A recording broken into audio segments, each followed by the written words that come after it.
Etapa en la que la lucha contra el terrorismo se ha convertido en el principal objetivo. Desde entonces, los escenarios del terror se han repetido por todo el mundo. Bali, Casablanca, Estambul, Madrid.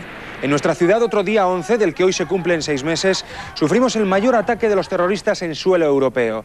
Hoy le ofrecemos un reportaje elaborado por los servicios informativos de Telemadrid, en el que se recogen testimonios inéditos de personas que tuvieron contacto con los terroristas del 11S, con los principales responsables de la investigación en España, y en el que repasamos además cómo ha cambiado nuestro mundo y qué escenarios se abren para las generaciones venideras.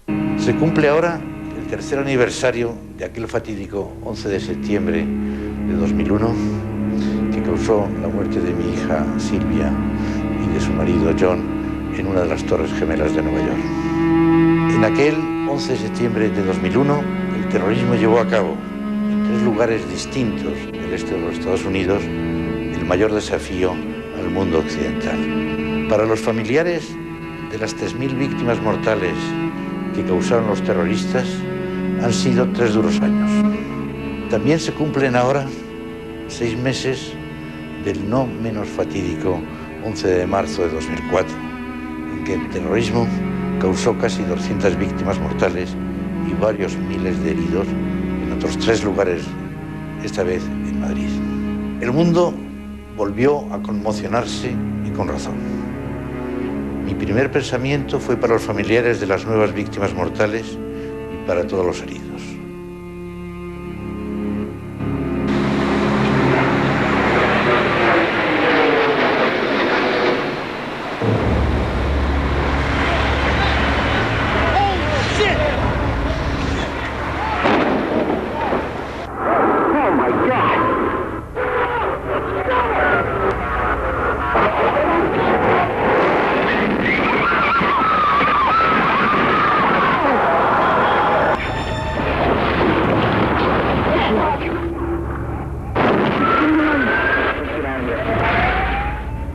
Mi reacción era como de incredulidad, porque parece de un sueño normal. Hemos recibido una llamada de mi hermano, que estaba en su despacho intentando terminar todas sus cosas, porque estaba su último día en esa empresa. Y entonces ha llamado a mí para decirme hay un problema en el despacho, una explosión ha ocurrido. Y la verdad es que no puedo salir.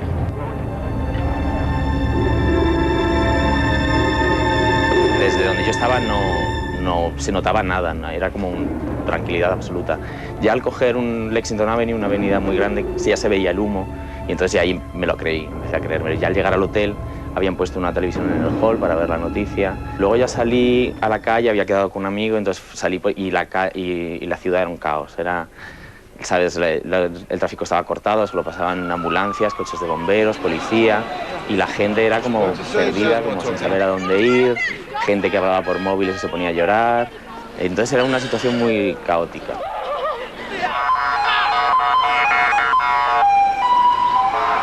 Pero en el golpe, que fue un éxito rotundo.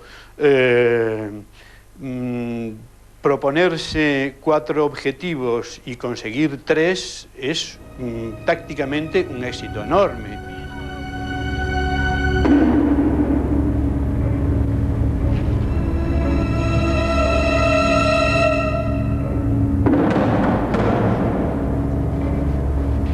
Tú no puedes amenazar con la muerte a alguien que está dispuesto a morir.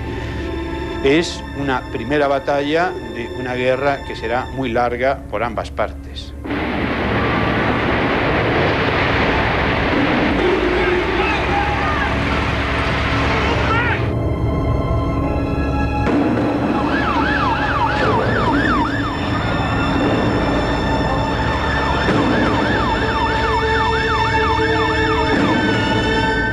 El siniestro de Nueva York para los bomberos es un siniestro mucho más complejo, ¿no? Era un siniestro de jugarse la vida, ¿no?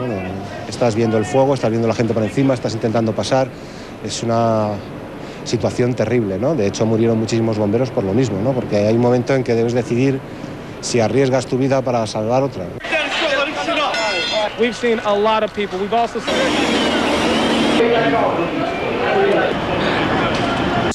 Ese día Occidente despertó de una larga siesta. Hoy Occidente entenderá que desde hace 20 años los más fanáticos de entre los fanáticos intentan secuestrar una religión de paz y de enfrentar dos civilizaciones que han tenido una larga historia de enfrentamiento, pero también de cooperación. Los musulmanes nosotros no tenemos nada que ver con todo esto. Hay un grupúsculo, como lo hay también en todas partes, en todas las culturas, que puede salir alguna gente que puede hacer daño hasta incluso a su comunidad. El mayor atentado terrorista de la historia cambió nuestro mundo y cortó de raíz casi 3.000 vidas. 3.000 personas muertas en Nueva York, Washington y Pensilvania.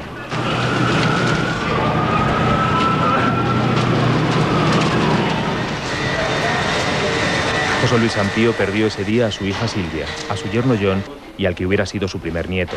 Silvia, de 26 años, recién casada, estaba embarazada de 7 meses.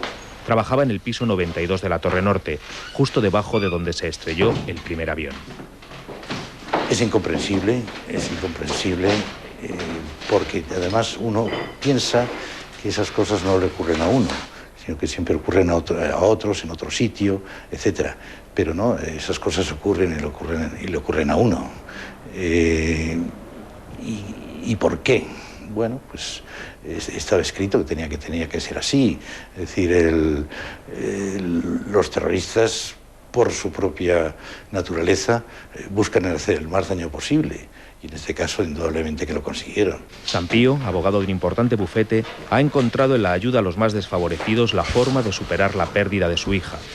Caritas Madrid le dio la oportunidad de trabajar por un mundo más solidario.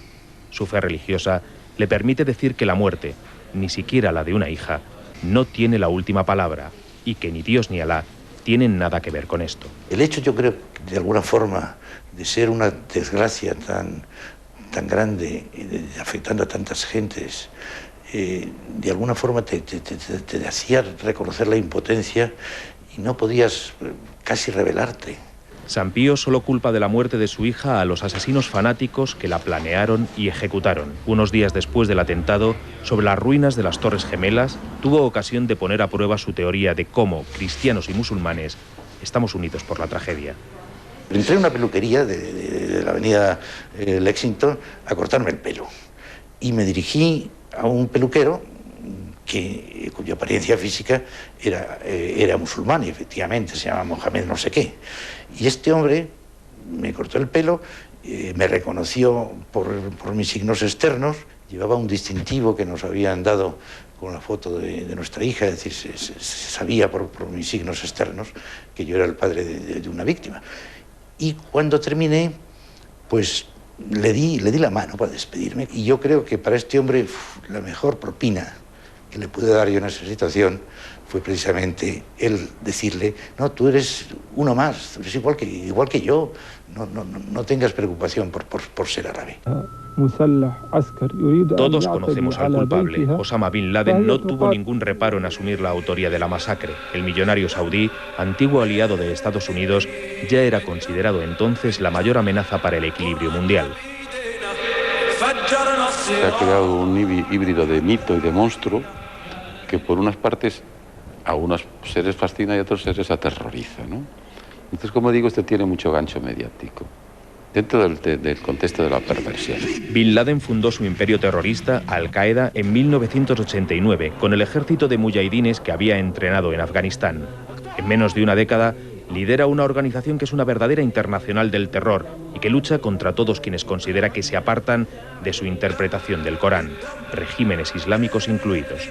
Miles de musulmanes de todo el mundo siguen su llamada. Entre ellos se encuentra un joven egipcio rico e inteligente. Es Mohamed Atta. El mundo al que pertenece, en el mundo de la civilización, de la cultura árabe islámica, era un mundo sumamente agredido por Occidente, desde hace tiempo, ¿no? Y eran sumamente conscientes también de que en Occidente se estaba creando también, desde hace algún tiempo, pues esta idea del inevitable choque de civilizaciones. Muy probablemente el choque de civilizaciones sea una especie de predicción de futurible que a quien más gustaría ver realizada es al propio Bin Laden. En este vídeo doméstico vemos a varios de los pilotos suicidas. Atta y sus colaboradores celebran la boda de uno de ellos en una mezquita de Hamburgo. El núcleo del comando se había formado en los años 90 en aquella ciudad alemana de numerosa población musulmana. Tuvieron la sangre fría de esperar años antes de sentirse preparados para perpetrar la masacre. Jamás dieron un solo motivo de sospecha. En mayo de 2000 se trasladan a Estados Unidos con visado de turista. Se instalan en Florida discretamente. Van al gimnasio, navegan por internet, hablan mucho por el móvil. Y desde julio a diciembre se ejercitan en el manejo de aviones. Se matriculan en escuelas de pilotaje. Y practican, con simuladores de vuelo, el manejo de aparatos como los que luego utilizarán como proyectiles.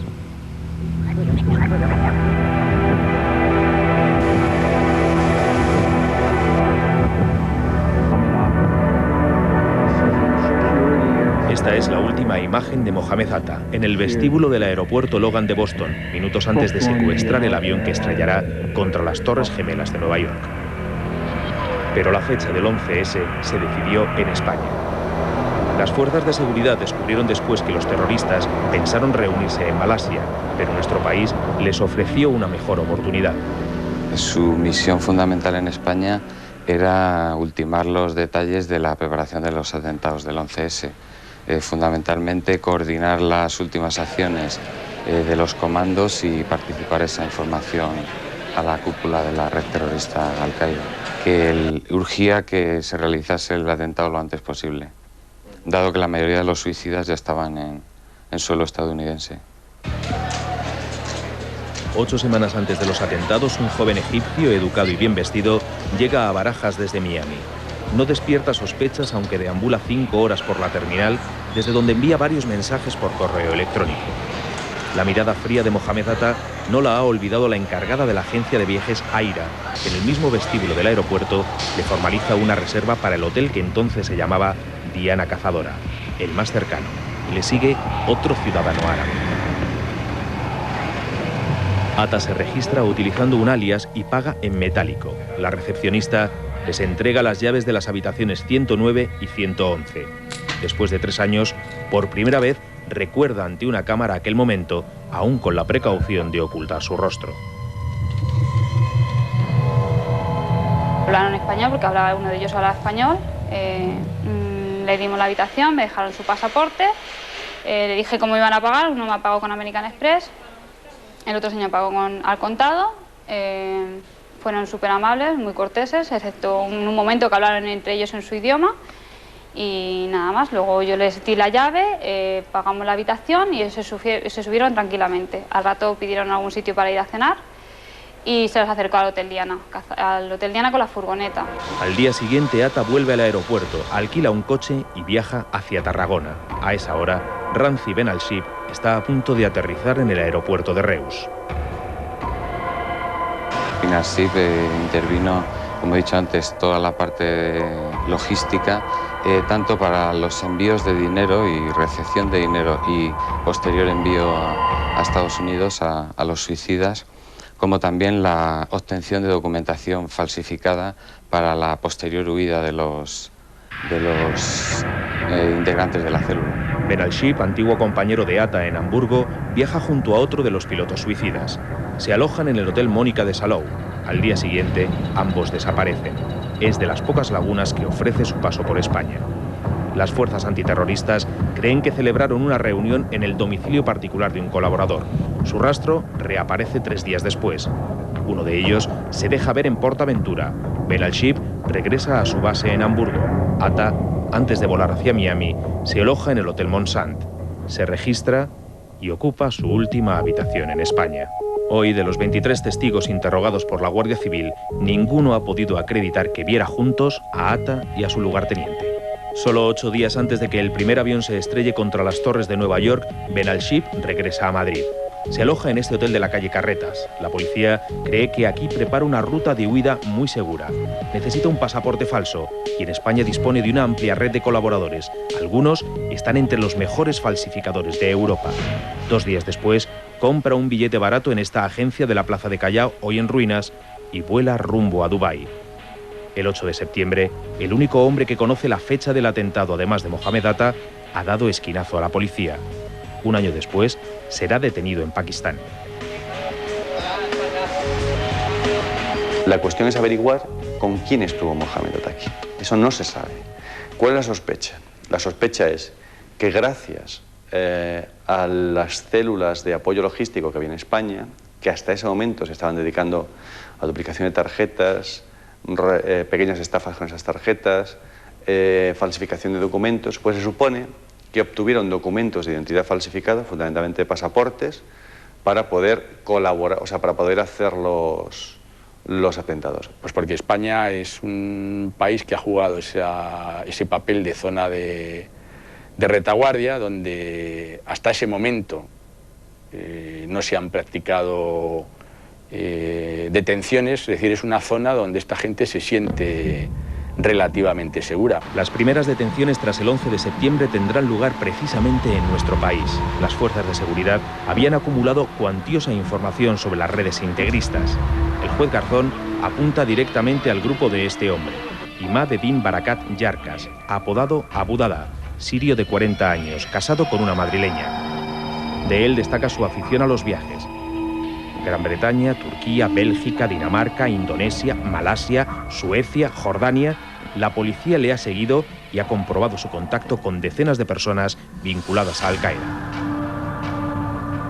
Hacía una serie de actividades, todas relacionadas con el extremismo islámico, no solo captación, adoctrinamiento, contactos con otros líderes de la yihad. Lo que hay es un punto que relaciona los atentados de Nueva York y de Washington con España, y eso es una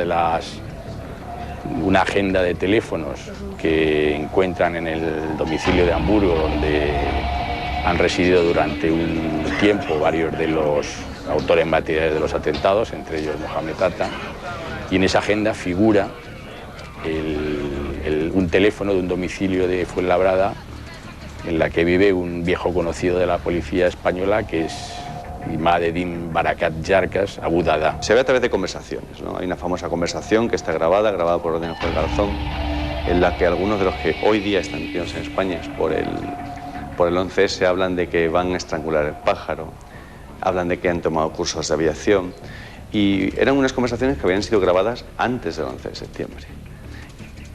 Que para los investigadores, para el juez, para todos estos no tienen ningún sentido, o que tenían muy poco sentido.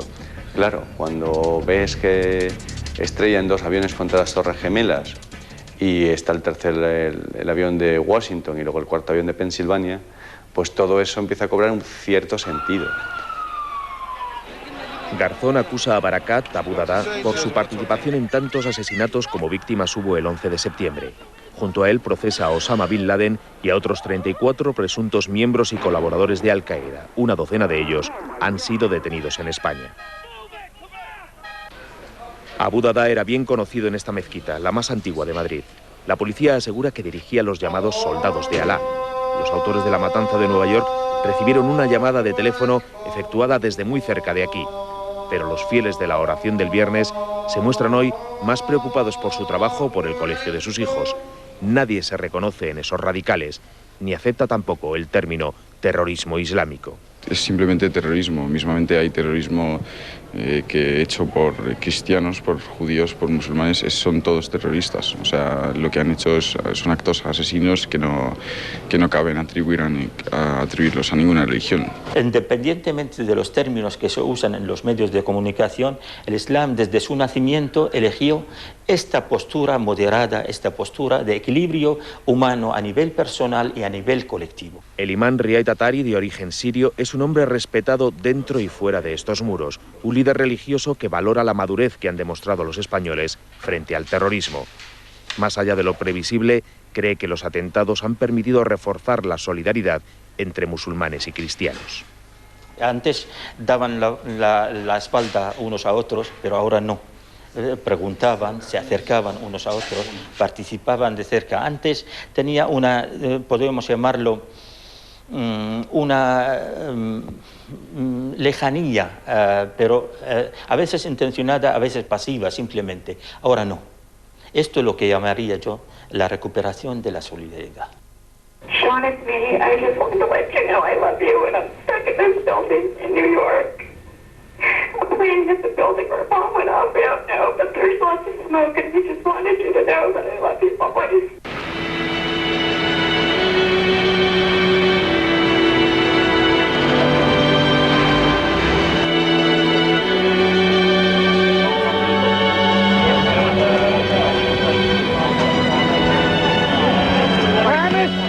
Sobre las ruinas aún humeantes de la zona cero, el presidente Bush asumió toda la humillación y el dolor de una nación herida y asustada que cuenta sus muertos y promete una respuesta.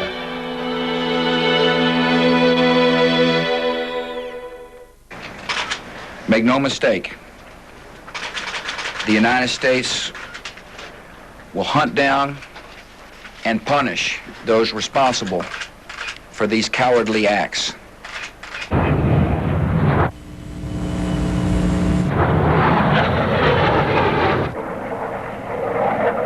Los efectos de las guerras es dejar claro que el país que apoya el terrorismo puede convertirse en un objetivo bélico, ¿no? La máquina de guerra más poderosa de la historia se vuelve contra un pequeño país montañoso y atrasado, refugio de uno de los regímenes políticos más terribles. Los talibanes de Afganistán cobijaron a Osama Bin Laden. Contra ellos se dirigen las bombas de Estados Unidos. Es difícil que los terroristas buscasen exactamente lo que se ha conseguido, lo que ha resultado, que los ha, en algunos aspectos, por lo menos a los responsables iniciales, Al-Qaeda, los ha arrinconado. Seguro que no pensaban que los iban a alcanzar en Afganistán, pensaban que Afganistán era un santuario absolutamente seguro. Eso no estaba contado, aunque por otro lado hay otra serie de indicios muy claros de que daban por supuesto que los americanos los atacarían en Afganistán. Lo que no esperaban es que los derrotaran y sobre todo que los derrotaran tan fácilmente. En solo 2 meses los talibanes son barridos, pero Osama Bin Laden da esquinazo a las fuerzas estadounidenses. La guerra inacabada de Afganistán es solo el primer paso. 1 año después, el enemigo ya no es Bin Laden, sino Saddam Hussein. España se pone del lado de Estados Unidos, pero no todos sus aliados secundan la nueva invasión. Irak es uno de esos escenarios en los que el terrorismo, en este caso yihadista, considera que el Islam, como lo ven ellos, tiene un conflicto abierto con el mundo y aprovechan para mandar a sus combatientes para luchar contra el mundo entero y contra aquellos musulmanes que a su juicio están equivocados y están desviados. Que el conflicto de Irak no se entiende si no es situándolo en ese contexto de decisión de la administración estadounidense de mandar definitivamente en el mundo y reconstruir el mundo a su medida. Y sobre todo esa parte del mundo. Los bombardeos son inclementes. La invasión avanza imparable. El régimen iraquí no ofrece la gran resistencia que se esperaba. Las armas de destrucción masiva acumuladas por Saddam, que se presentaron como razón de la guerra, no aparecen por ningún lado.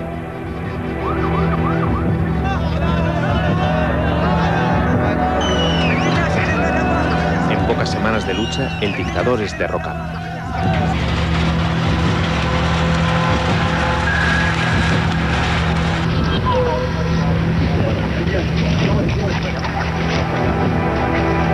Pero como tantas veces, la victoria está lejos de traer la paz. Una cadena incesante de atentados terroristas, a cada cual más cruento, impide la retirada estadounidense y la normalización del conflicto. Irak se convierte en el nuevo frente donde llegan legiones de jóvenes dispuestos a inmolarse para hacer frente al agresor occidental.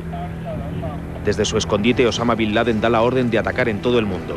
Para protegerse, las democracias, con Estados Unidos a la cabeza, endurecen progresivamente sus leyes. Es el segundo capítulo de la guerra contra el terror. Una guerra ideológica en muchos aspectos. Yo me pregunto cuántos atentados más hacen falta, cuántos muertos más hacen falta para que muchos gobiernos en el mundo se lo tomen más en serio el peligro terrorista. Pero yo creo que si no se disuelve en el aire, y no se va a disolver en el aire, seguirá habiendo atentados.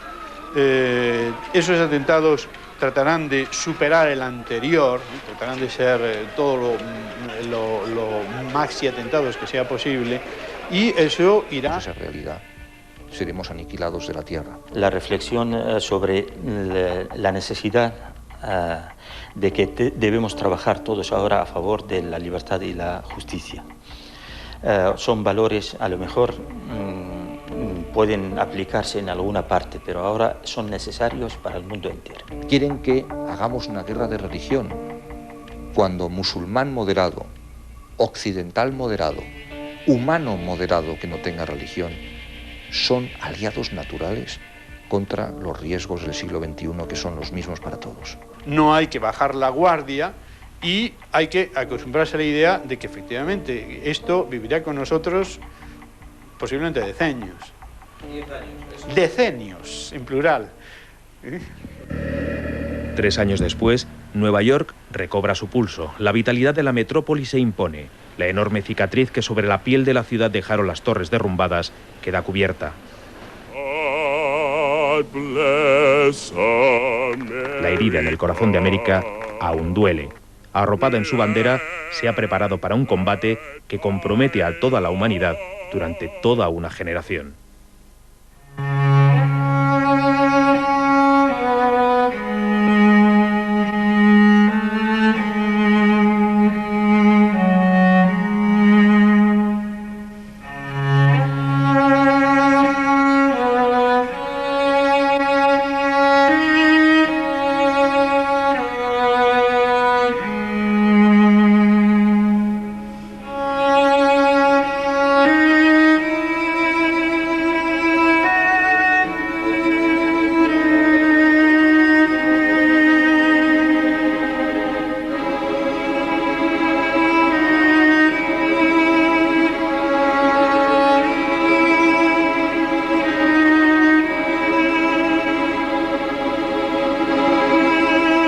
En Madrid, Atocha, la otra zona cero, se ha vaciado de velas encendidas, de olor a cera y a sangre. Pero no se permite el olvido. Ante los paneles que recuerdan a las 192 víctimas de los trenes, siempre hay alguien, un madrileño o un visitante, una persona que deja su mensaje, siempre un homenaje a la vida, una mano abierta en demanda de paz.